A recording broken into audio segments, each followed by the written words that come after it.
For 4 decades, Frank Miller walked the same routes through Springfield, carrying letters, packages, and secrets from house to house. He knew every address by heart, every family by name, but spoke only when spoken to. "Good morning. Package for you. Sign here, please." Nothing more. The residents saw him as reliable, punctual, invisible. Until the morning he delivered a letter from Germany to Mrs. Anna Weiss, and her trembling hands unlocked 75 years of buried history. That's when the quiet postman finally spoke the words he'd carried since D-Day. "I was there. We came to set you free. Welcome to Forgotten Heroes Stories." Before we continue this powerful story of letters, liberation, and 2 lives connected by history, tell me in the comments, what city are you watching from today? And if you believe stories like Frank's deserve to be remembered, hit that subscribe button. These voices matter, and your support helps us honor the greatest generation. The Springfield Post Office opened its doors at exactly 6 a.m. every weekday morning, and Frank Miller was always the first one through them. Not because he was eager to start his day, but because routine gave him structure, and structure kept the memories at bay. He'd been walking the same mail routes for 40 years, since he returned from the war in 1946 and needed steady work that didn't require much talking. Frank Miller was what people in small towns called reliable. Average height, graying hair kept neat under his postal service cap, uniform always pressed and clean. He carried his leather mail bag with the same careful precision he'd once carried a rifle, and he moved through Springfield's tree-lined streets with quiet efficiency. Every resident knew him by sight, but few knew him by anything more than his first name. The routes hadn't changed much in 4 decades. Elm Street, with its Victorian houses and elderly widows who waited by their windows for his arrival. Oak Avenue, with young families whose children sometimes ran to greet him. And Maple Drive, where the newer houses held transplants from bigger cities who barely acknowledged his presence. Frank preferred it that way. Acknowledgement led to conversation, and conversation led to questions he'd spent 40 years avoiding. Mrs. Patterson from the diner would wave from her front porch as he passed. "Mornin', Frank," she'd call out. "Mornin', Mrs. Patterson," he'd reply with a polite nod, never slowing his pace. Mr. Henderson from the hardware store might comment on the weather. "Looks like rain today." Frank would glance at the sky and nod. "Might be." 3 words maximum. Then he'd continue his route. The townspeople had learned not to take his silence personally. Frank Miller delivered their mail on time, through rain and snow and summer heat. He never lost a package, never delivered to the wrong address, never complained about heavy loads or difficult terrain. He was simply part of Springfield's landscape, as dependable as the sunrise and just as quiet. Number 47.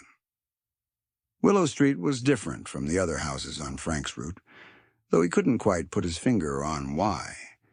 It was a modest 2-story colonial, painted white with blue shutters, surrounded by a garden that showed more care than most.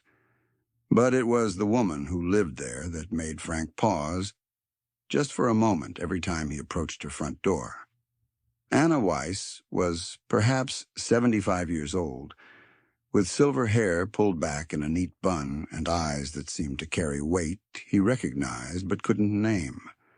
She was always polite when she answered the door. "Thank you, Mr. Miller," in accented English that hinted at somewhere else, sometime before. But she rarely received mail, and when she did, Frank noticed how carefully she studied the return addresses, how her hands sometimes trembled when she recognized the handwriting. She'd moved to Springfield in 1947, just a year after Frank had started his postal route. The neighbors said she'd come from back east, maybe New York, maybe Boston. No one asked too many questions in those days. Lots of people were starting over after the war.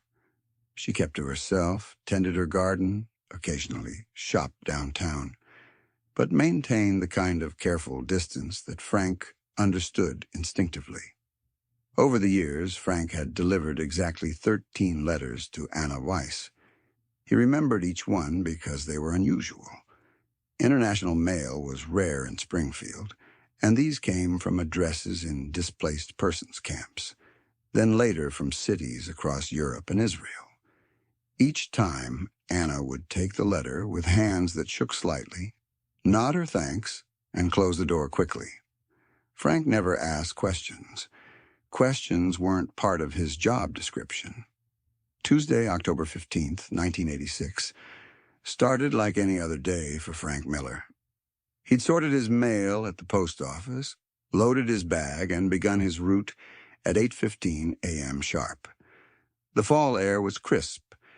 Leaves were turning golden on the maple trees, and Springfield was settling into its comfortable autumn rhythm. When he reached 47 Willow Street, Frank noticed immediately that something was different. There was a letter for Anna Weiss, only the 14th he'd delivered in 40 years. But this one made him pause. The return address was from Munich, Germany. The handwriting was shaky, as if written by someone very old or very ill, and the envelope bore postmarks and stamps that suggested it had traveled a long, complicated route to reach this quiet street in Ohio. Frank rang the doorbell and waited.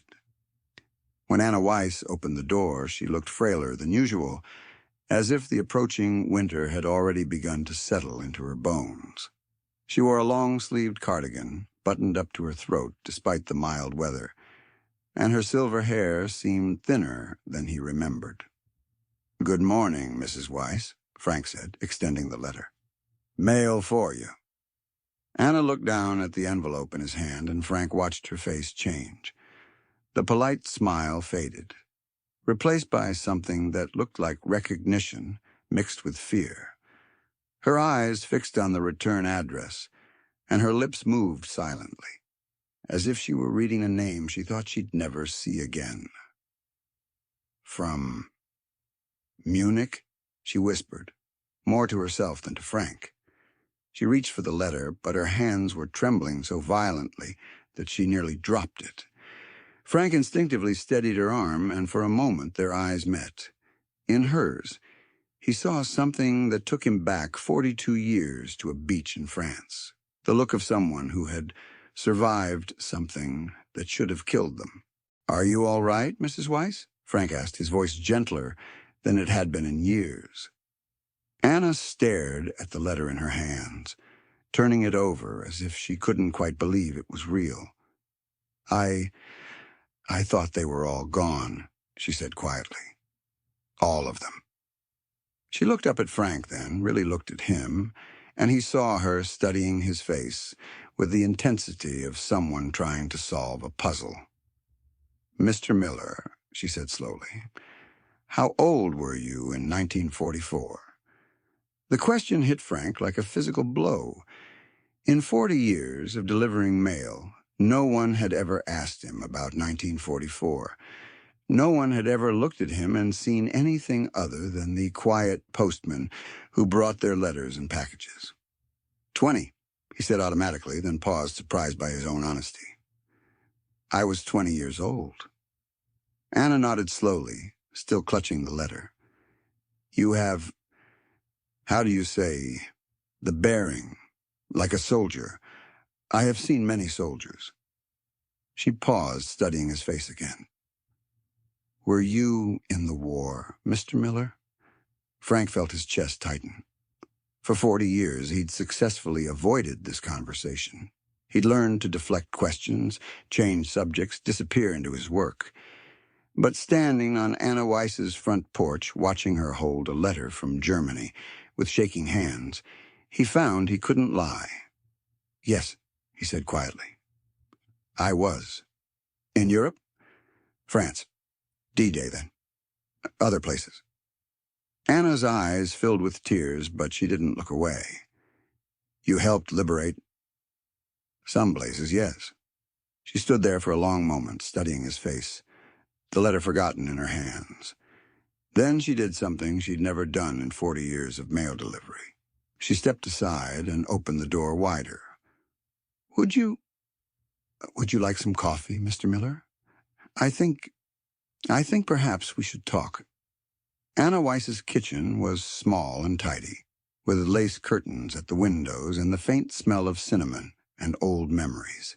She moved slowly, carefully, as she prepared coffee, and Frank noticed how she favored her left side, as if old injuries still bothered her. He sat at a small wooden table, his mailbag at his feet, feeling more uncertain than he had in decades. "The letter," Anna said, sitting down across from him and placing the unopened envelope on the table between them.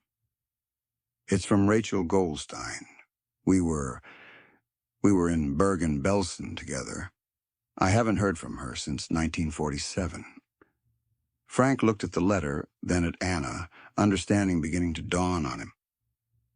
"You were a prisoner, yes, for 2 years.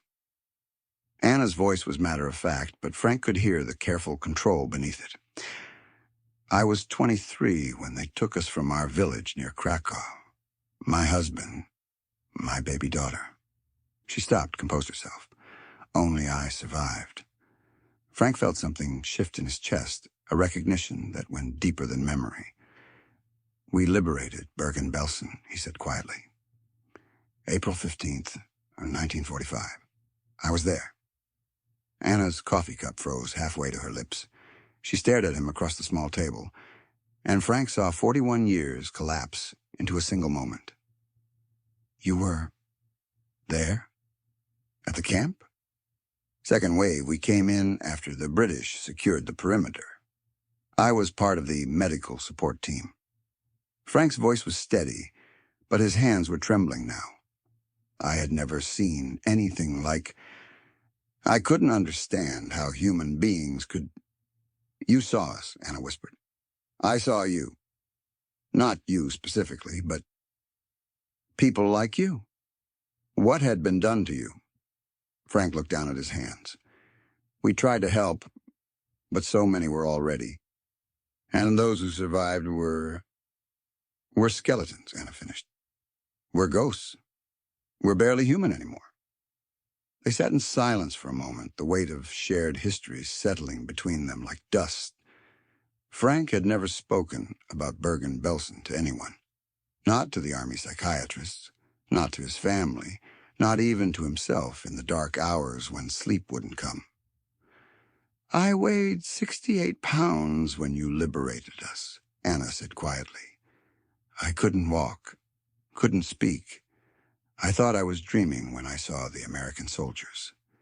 She looked directly at Frank. "You saved my life, Mr. Miller. You and the others like you." Frank shook his head. "We were too late. We should have come sooner.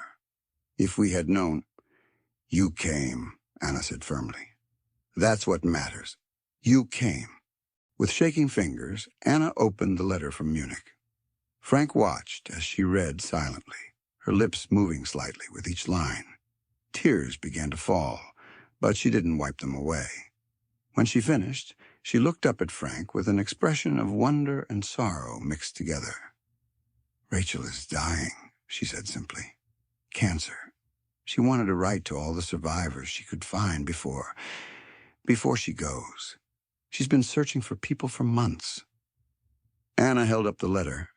"She found my name through the Red Cross records. She remembered me." Frank didn't know what to say. "What do you say to a woman who has just learned that one of the few people who shared her darkest experience is dying? She says..." Anna continued, reading from the letter.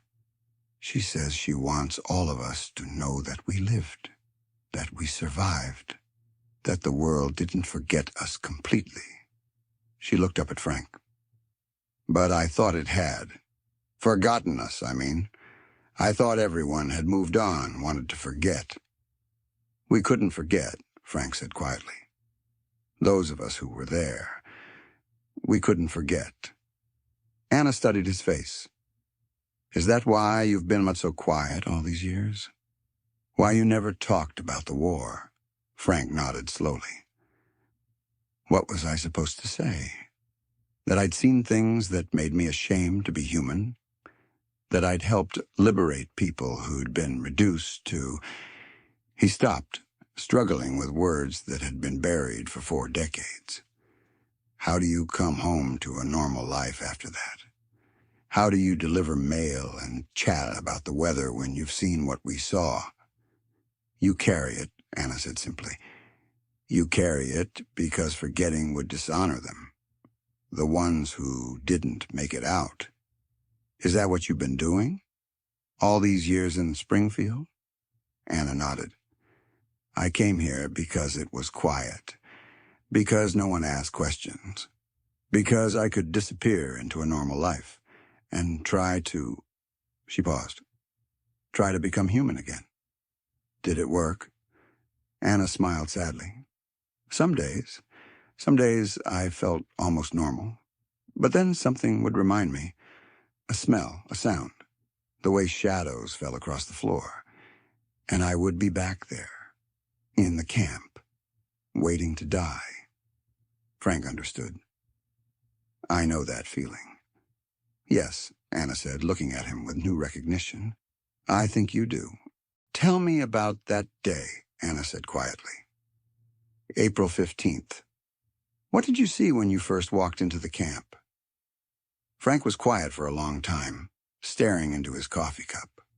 No one had ever asked him this question. No one had ever wanted to know. The smell hit us first, he said finally. You could smell it from a mile away. Death and other things. Our sergeant told us to prepare ourselves, but nothing could have prepared us for what we saw. He paused, gathering courage to continue. The gates were open. British had gotten there a few hours before us. But inside? Frank shook his head. Bodies everywhere, stacked like firewood. And the living, God, the living looked worse than the dead. I was 20 years old, thought I'd seen everything war could throw at me. But this... Anna reached across the table and touched his hand. You don't have to... No, Frank said. I need to. I've never told anyone this. He looked up at her. There was a woman about your age. She was sitting by one of the barracks, holding what I thought was a bundle of rags. When I got closer, I realized it was a child. Dead. Had been dead for days, maybe weeks. But she wouldn't let go. Anna's eyes filled with tears. My daughter was 3 when they took her from me. At the selection, I never saw her again. This woman. She looked at me when I approached. And her eyes. Frank struggled with the memory. Her eyes were so empty. Like she'd seen everything there was to see and had nothing left inside. I tried to help her. Tried to get her to let go of the child, but she just stared at me like I wasn't real. We thought you weren't real, Anna said softly. The liberation. We thought it was another cruel trick, another way to break our spirits. I gave her my rations, Frank continued. All of them. And some candy I had saved from a package from home. She took them, but she never stopped staring at me with those empty eyes. I think about her sometimes. Wonder if she survived. Wonder if she ever found her way back to being human. Anna squeezed his hand. She did. We did. It took time, but we found our way back. How? Frank asked. How do you come back from something like that? One day at a time, Anna said. One normal moment after another. Until the normal moments outnumber the memories. Until you can have coffee with a friend without seeing ghosts in the corner of your vision. They sat in comfortable silence for a while. 2 old people who had shared one of history's darkest moments, without knowing it. Outside, the autumn wind rustled the leaves, and Springfield went about its quiet business, unaware that its postman and one of its most private residents were finally talking about a day that had changed both their lives forever. Why didn't you ever ask me? Anna said suddenly. In 40 years of bringing my mail, you never asked where I came from, where my accent was from, why I had no family photos in my windows. Frank considered the question. I guess I recognized the need for privacy, for distance. I could see you'd built a life here that worked for you. Asking questions might have broken that. And you? Why didn't you ever talk about your service? Most veterans, they have their stories, their reunions. Frank shook his head. What was I going to say at a reunion? That I'd helped clean up the worst thing human beings had ever done to each other? That I'd watched people die of starvation while holding freedom in their hands because it came too late? He paused. The other guys, they talked about D-Day, about liberating Paris, about victory. I just thought about the camps, about all the people we didn't save in time. But you did save people, Anna insisted. You saved me.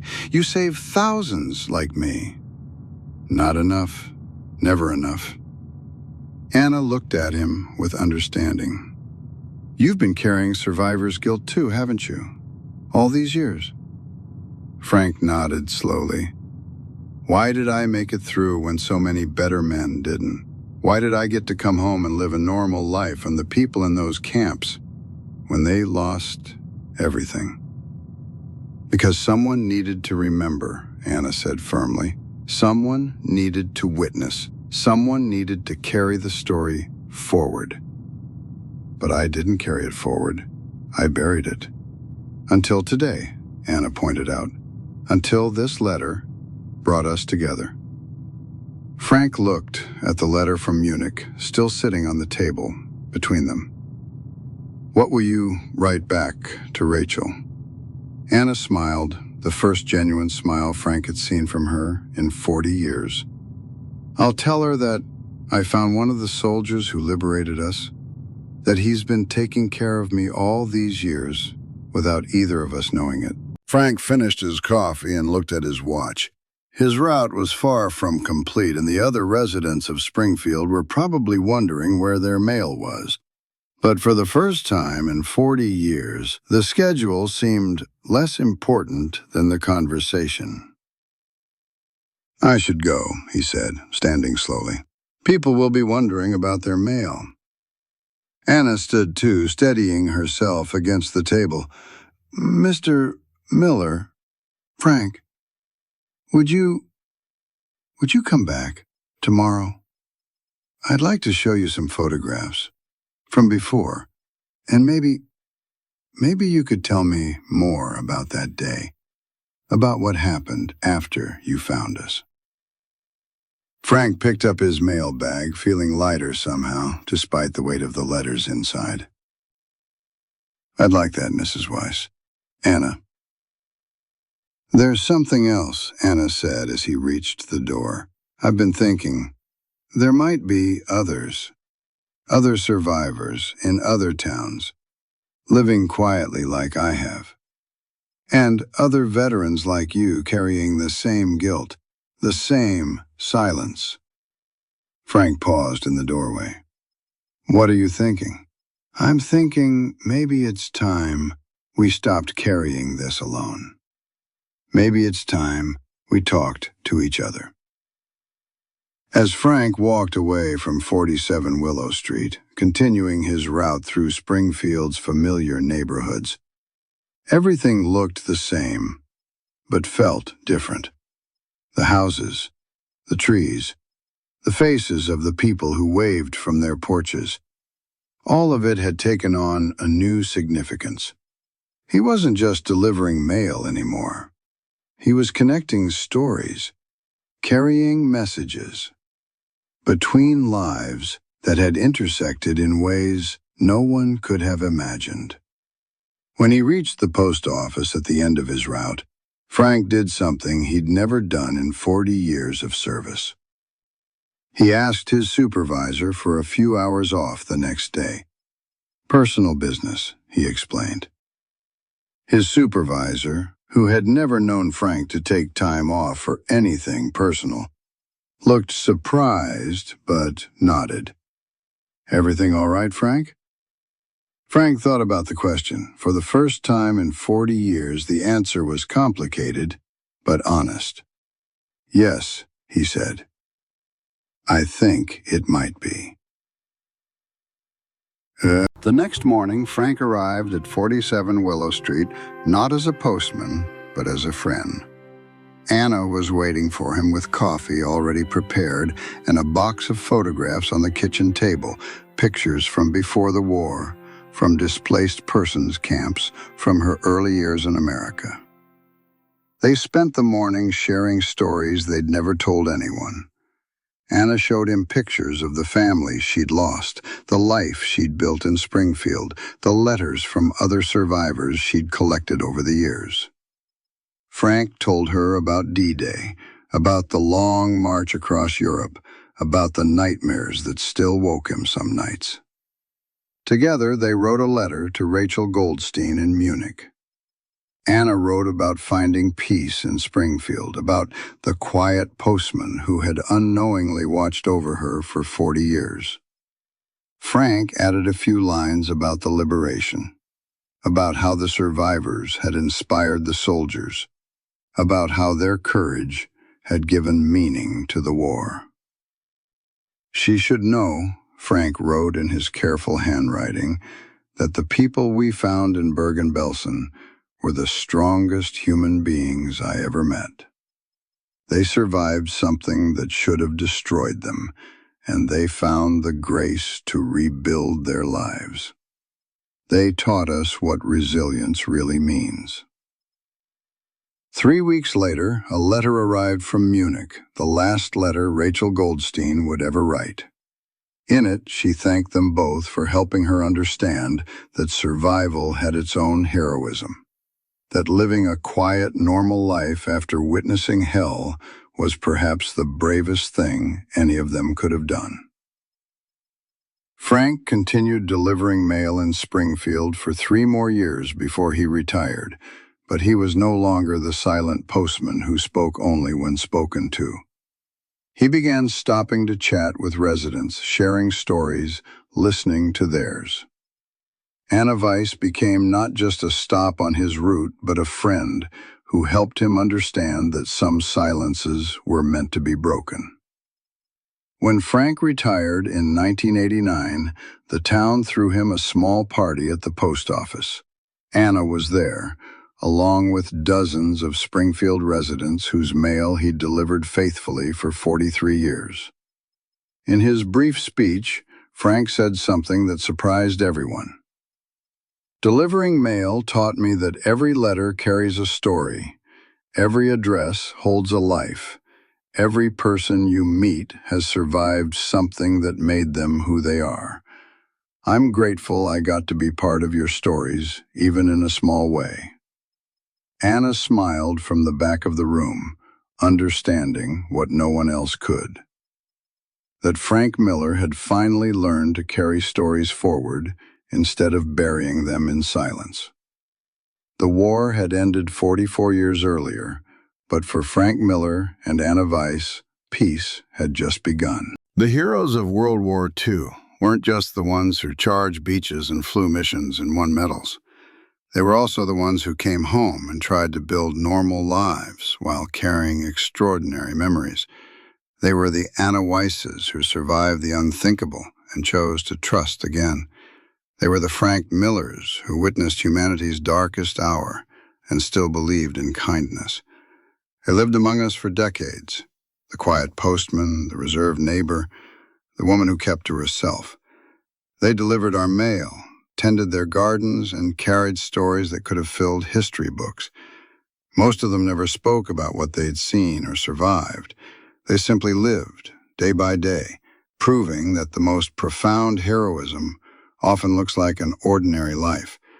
So I ask you, who are the quiet heroes in your community? The neighbors who carry more than they let on, the elderly residents whose silence might hold stories that matter. Take a moment to reach out, to ask the right questions, to listen to the voices that history almost forgot. Share their names in the comments below. Tell us about the survivors, the veterans, the ordinary people who lived extraordinary stories. Because every story matters, every voice deserves to be heard, and every hero, especially the quiet ones, deserves to be remembered. Subscribe to Forgotten Heroes Stories if you believe these voices matter. Hit that notification bell so you never miss the stories that connect us across generations, across experiences, across the bridges that letters and kindness build between strangers who were never really strangers at all. Tomorrow we'll share another story of quiet courage and loud hearts. Until then, remember, sometimes the most important conversations begin with a simple delivery, a moment of recognition, and the courage to break 40 years of silence. Thank you for listening. Thank you for remembering. And thank you for helping us honor the greatest generation, one story at a time.